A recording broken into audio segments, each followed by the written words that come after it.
হাদিসের কিছু কিছু শব্দ আছে, দোয়া আছে, এগুলোকে আপনি অনুবাদ করে দিতে বলবেন কেন? আপনি যেগুলো সারাদিন বলেন, আপনি টিভি বলেন, টিভিকে তো আরাবিয়ানরা টিভি বলে না, তারা বলে আল কানাত। আপনি কম্পিউটার বলেন, তারা বলে আলাতুল হাসুব। আপনি হসপিটাল বলেন, ওরা বলে মুস্তাশফা। আপনি সারা দিন ইংরেজি শব্দ যে অনবরত আওড়াচ্ছেন, আপনি এই সংস্কৃতি থেকে বদলানোর জন্য কোনো উদ্যোগ নিচ্ছেন না।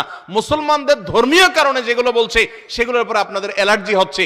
এই মানুষগুলো আমাদের এই সমাজে এতটাই নিগৃহীত, এতটাই ঘৃণিত, এই মানুষগুলার সপক্ষ অবলম্বনকারী এদেশে শতকরা 1%ও নাই। এদেশে হিন্দু বলেন, খ্রিস্টান বলেন, মুসলমান বলেন, বৌদ্ধ বলেন, সবাই মিলে এদেশের সংস্কৃতিকে ডেভেলপ করেছে, উন্নত করেছে। এই তথাকথিত আলহামদুলিল্লাহ, সুবহানাল্লাহ, মাশাআল্লাহর প্রতি অ্যালার্জি আছে যাদের, এই সমাজের প্রতি তাদের কোনো অংশগ্রহণ নাই। তারা এ দেশকে পিছিয়ে নিয়েছে, এক চুল পরিমাণ এগিয়ে নেওয়ার ক্ষেত্রে তাদের কোনো ভূমিকা ছিল না।